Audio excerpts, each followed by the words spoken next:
नमस्कार, आप देख रहे हैं सी न्यूज भारत। मैं हूं आपके साथ स्नेहा सिंह। वक्त हो गया है अलीगढ़ न्यूज बुलेटिन का, जहां हम अलीगढ़ जनपद की तमाम खबरों पर विस्तार से करेंगे चर्चा। तो आइए शुरू करते हैं अलीगढ़ जनपद की एक बड़ी खबर के साथ इस बुलेटिन की, जहां अलीगढ़ में सर्व ब्राह्मण महासभा राष्ट्र स्तर के स्थापना दिवस के मौके पर कार्यालय में कार्यक्रम का आयोजन किया गया। कार्यक्रम का शुभारंभ प्रदेश उपाध्यक्ष मनोज शैली और प्रदेश महासचिव अरविंद पंडित ने भगवान परशुराम की तस्वीर पर दीप प्रज्वलित कर किया। वहीं कार्यक्रम में आए अतिथियों को मंडल अध्यक्ष वेद प्रकाश शर्मा ने शॉल उड़ाकर उनका स्वागत किया और कार्यालय के बाहर शरबत का प्याऊ लगाकर लोगों को गर्मी से राहत देने का प्रयास भी किया। ये सर्व ब्राह्मण महासभा का आज स्थापना दिवस है 17 जून को। प्रत्येक वर्ष स्थापना दिवस के उपलक्ष्य में कोई ना कोई आयोजन हमारे राष्ट्रीय नेतृत्व के दिशा निर्देश में किया जाता है। तो आज अलीगढ़ मंडल के तत्वाधान में ये कैंप कार्यालय बन्ना देवी पर आज भगवान परशुराम जी के चित्र पर पुष्प अर्पण माल्यार्पण सारे दीप प्रज्वलन करने के बाद यहाँ एक शरबत वितरण का कार्यक्रम किया गया है जो चल रहा है स्थापना दिवस के उपलक्ष्य में। ये स्थापना दिवस से 17 जून से हम लोगों का तकरीबन 15 दिन का एक आयोजन चलता रहेगा, जिसमें कि हम वृक्षारोपण के कार्यक्रम, निःशुल्क चिकित्सा शिविर कैंप जैसे कार्यक्रम, मतलब जनमानस के सहयोग से जनमानस के लिए किए जाने वाले कार्यों को सर्व ब्राह्मण महासभा आयोजित करती है, जिसमें कि पर्यावरण को भी लेकर के काम करने का उद्देश्य रहता है। मुख्य क्या है? मुख्य उद्देश्य संगठन का मुख्य उद्देश्य हमारे संगठन का समाज को जोड़ के चलने का, समाज के मध्य में जो विचार भिन्नता है उसको दूर करना, कुछ कुरीतियाँ के रूप में पुराने समय चली आ रही हैं जिनके लिए हम समय समय पर आह्वान करते हैं, जिसमें कि दहेज रहित विवाह का प्रावधान। लोग आगे बढ़ के स्वयं से आएँ, अपने को प्रस्तुत करें उन कार्यक्रमों के लिए। साथ ही साथ सर्व ब्राह्मण महासभा पर्यावरण के लिए संकल्पित है, तो पर्यावरण को लेकर के जब जब मौका मिलता है हम उस पर कार्य। ठीक। अलीगढ़ से सी न्यूज संवाददाता संजीव शर्मा की रिपोर्ट।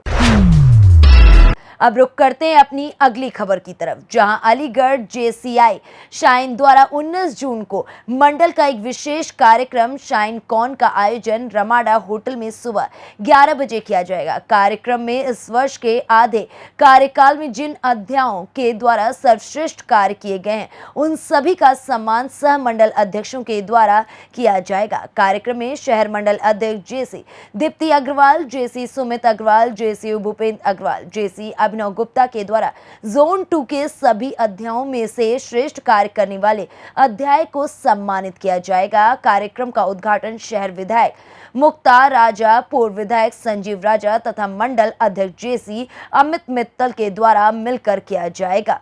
क्या कौन मुख्य अतिथि आएंगे, किस तरह का आयोजन रहेगा? सर, जेसी अलीगढ़ शाइन के द्वारा होटल रमाडा में 19 जून को शाइन कॉन के नाम से एक बिटकॉन का आयोजन किया जा रहा है, जिसमें लगभग 15 से 20 शहरों से सारे जो अध्याय अध्यक्ष हैं अपनी टीम के साथ शिरकत करेंगे।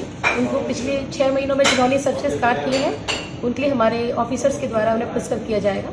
इसकी जो हमारी चीफ गेस्ट रहेंगी वो रहेंगी हमारी शहर की विधायक श्रीमती मुक्ता राजा जी और पूर्व विधायक संजीव राजा जी। इसमें हम लोगों ने मुख्य आकर्षण रखा है फ्लैग शो, जिसमें कि हम लोग फ्लैग मार्च करेंगे सारे अध्यक्ष। उसके बाद हम लोगों ने इसमें मिस्टर शाइन कॉन और मिसेस शाइन कॉन का भी सिलेक्शन किया जाएगा। इसके लिए रैंप वॉक और क्वेश्चन राउंड भी रखा गया है तथा इसमें आकर्षण के लिए लकी ड्रॉ का भी रखा गया है, जिसमें फर्स्ट, सेकंड, थर्ड विनर और 10 कॉन्सोलेशन प्राइजेस रखे गए हैं। अलीगढ़ से सी न्यूज संवाददाता संजीव शर्मा की रिपोर्ट।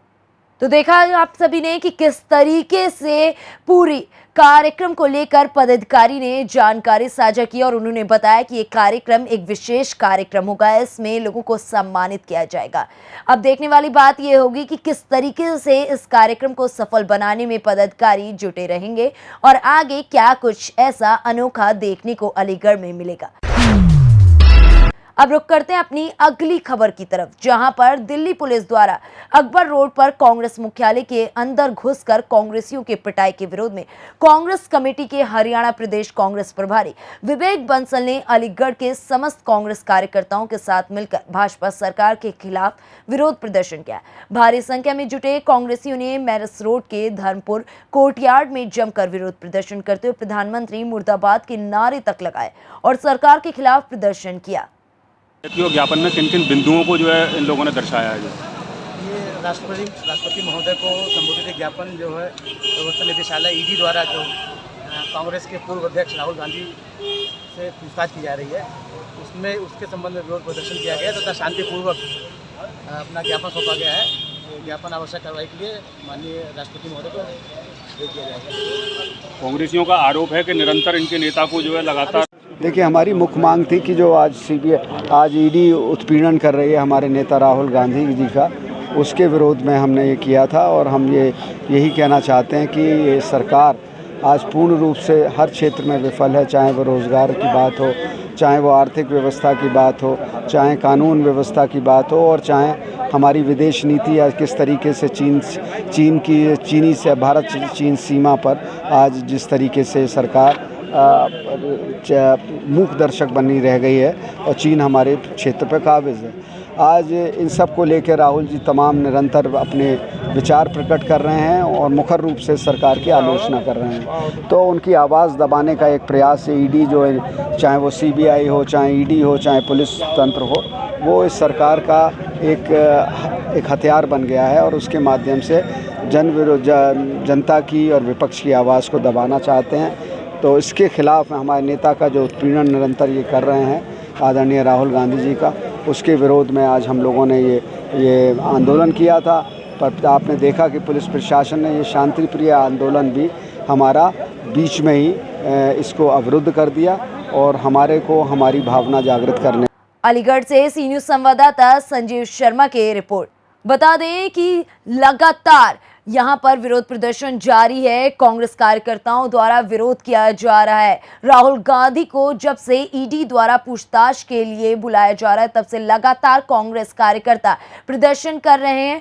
कांग्रेस कार्यकर्ता रोड पर आकर प्रदर्शन कर रहे हैं और अपनी बात सामने रख रहे हैं। वहीं कई कांग्रेसी कार्यकर्ताओं को हिरासत में भी लिया जा चुका गया है। देखने वाली बात यह होगी कि किस तरीके से अलीगढ़ में कांग्रेस कार्यकर्ता अब आगे क्या कार्रवाई करते हैं और क्या इसी तरीके से वो शांतिपूर्ण तरीके से अपनी बात रखेंगे या फिर उग्र आंदोलन करेंगे।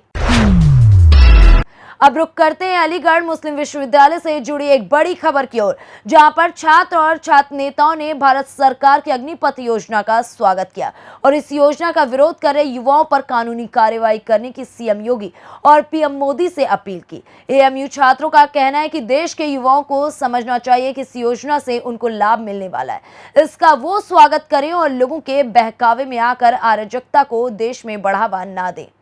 किए जा रहे हैं उसके बारे में क्या कहना चाहते हैं? ये देश में जो अग्निपथ योजना का एहतजाज हो रहा है बिल्कुल गलत हो रहा है। ये सरकार की मंशा साफ है, सरकार को जो है नौकरियां देनी है और इतनी कम उम्र में 17.5 साल की उम्र में सरकार नौकरी की प्रतिमा दे रही है, जहां आजकल 26 से 30 साल तक का उम्र नौजवान बेरोजगार घूम रहा है। दूसरी चीज़ ये है कि देश हित में काम करने का मौका मिलेगा और जब तक हम ये रिटायरमेंट 22-23 साल का जो दिया है, 22-23 साल तक हम नौकरी का ये लिमिट ये फिक्स करी है, तो उसके बाद जो है एक इनकम जो होगी, सोर्स ऑफ इनकम उसके पास मौजूद होगी और एक सैलरी उसकी बंधेगी। डिसिप्लिन वेल मैनेड में उसे रहने का तरीका सिखाया जाएगा। और सबसे बड़ी बात यह है कि हर 4.5 साल बाद एक नए युवा को नौकरी करने का मौका मिलेगा। जो मुखालफत कर रहे हैं अग्नि योजना की, उनके खिलाफ कार्रवाई होनी चाहिए कि उनके घर पे भी बुलडोजर चलना चाहिए? तो देखिए, कार्रवाई तो बिल्कुल होनी चाहिए, क्योंकि सरकारी संपत्ति को, ये राष्ट्रीय संपत्ति को नुकसान पहुंचा रहे हैं, रेलवे प्रॉपर्टी को नुकसान पहुंचा रहे हैं। कोई राज्य संपत्ति नहीं है, देश की प्रॉपर्टी है। दूसरा ये है कि ये टेररिज्म को बढ़ावा दे रहे हैं, ये दंगाइयों को बढ़ावा दे रहे हैं। ये दंगा कर रहे हैं, ये सरकारी नौकरी में जाने लायक हैं? ये देश की सेवा करने लायक हैं? ये इस तरह की हरकतें कर रहे हैं? ये आर्मी में जाने लायक हैं? ये आगजनी कर रहे हैं? तो आर्मी में जाने वाला देश की सेवा करने वाला, ऐसे कोई आगजनी या चौकी, हमारी अलीगढ़ शहर की टप्पल चौकी फूंक दी गई, वहाँ से हथियार लूट लिए गए, सुनने में आ रहा है, जैसा आप मीडिया भाई की तरफ से सुनने में आ रहा है। और ये रेलवे जला दी गई, सरकारी संपत्ति। तो आर्मी में सेवा करने वाला इस तरह की आगजनी, इस तरह के दंगाई हो गए, ये समझ से बाहर है। सरकार को सख्त से सख्त कदम उठाना चाहिए। और ये नौकरी की जो सरकार ने अग्निपथ जो स्कीम चलाई है बहुत फेवरेबल है, स्टूडेंट के लिए और लोगों के लिए, युवाओं के लिए फेवरेबल है। कम उम्र में नौकरी करने का मौका, देश की सेवा करने का मौका। क्या नाम है आपका? मेरा नाम अनसुर रहमान है।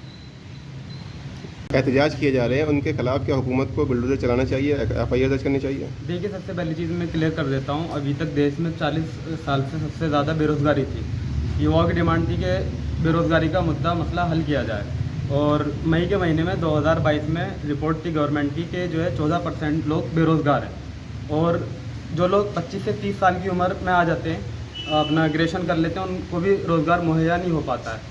तो इसमें गवर्नमेंट ने स्कीम निकाली 46,000 लोगों को रिक्रूटमेंट करने की 1 साल के अंदर, जिसमें कि 25% लोग जो हैं जो परमानेंट होंगे और 75% को जो है रिटायर कर दिया जाएगा, उन्हें 12 लाख रुपए अलग से मिलेंगे। और सरकार का साफ कहना है कि उन 75% को हर गवर्नमेंट नौकरी में प्रायोरिटी दी जाएगी और प्राइवेट सेक्टर में भी उनको प्रायोरिटी दी जाएगी। तो फिर मसला कहाँ से आ गया? देश की जो सेवा करने वाला आदमी होता है या इंसान होता है, वो देश के बॉर्डर पे सुरक्षा करेगा। और जो आदमी सरकारी संपत्ति को जला रहा है, जो देश की अखंडता और एकता में बाधा डाल रहा है, वो इंसान देश की सुरक्षा कैसे कर लेगा? हम आर्मी ज्वाइन करते हैं क्या पैसे के लिए? आर्मी ज्वाइन करते नहीं, हम देश की सेवा करते हैं बिना किसी पैसे के लालच के।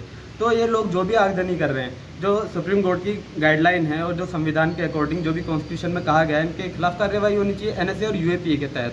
क्योंकि सरकारी संपत्ति को आग लगाना, उससे जो उन्माद फैलता है और दंगा फैलता है। इन उपद्रवियों की जो पहचान करके इनको चिन्हित करना चाहिए, क्योंकि ऐसे लोग आर्मी में भर्ती होने लायक नहीं है बिल्कुल भी। क्या नाम है आपका? मेरा नाम आकिब खान है। अलीगढ़ से सी न्यूज संवाददाता संजीव शर्मा की रिपोर्ट। तो सुना आप सभी ने कि किस तरीके से AMU के छात्रों ने अग्निपथ योजना का स्वागत किया है और कहा है कि सभी युवा इसका स्वागत करें, ये एक अच्छा कदम है। लेकिन देखने वाली बात यह होगी कि AMU के छात्रों के कहने पर क्या अन्य युवा भी अब अपना विरोध शांत करेंगे या लगातार ऐसे ही विरोध देखने को मिलेगा। वहीं अब रुक करते अलीगढ़ जनपद में मौसम का मिजाज बदलने की खबर पे, जहां पर मौसम का मिजाज कुछ इस तरह बदला कि सुबह होते ही आसमान पर बादल घिर गया और बूंदाबांदी शुरू हो गई। तेज हवा चलने के बाद तेज बारिश भी हुई, जिससे लोगों को गर्मी से काफी राहत मिली। देर शाम के बाद एक बार फिर सुबह से मौसम काफी खुशनुमा सा दिखाई दिया। सुबह होते ही बारिश के आसार नजर आने लगे और तेज हवा चलने से लोगों को भीषण गर्मी से राहत भी मिली। अलीगढ़ से सी न्यूज संवाददाता संजीव शर्मा की रिपोर्ट।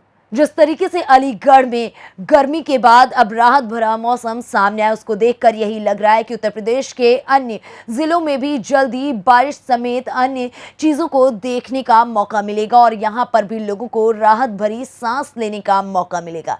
फिलहाल अलीगढ़ जनपद में इतना ही। अलीगढ़ जनपद की ऐसी तमाम खबरों को देखने के लिए बने रहें सी न्यूज भारत के साथ।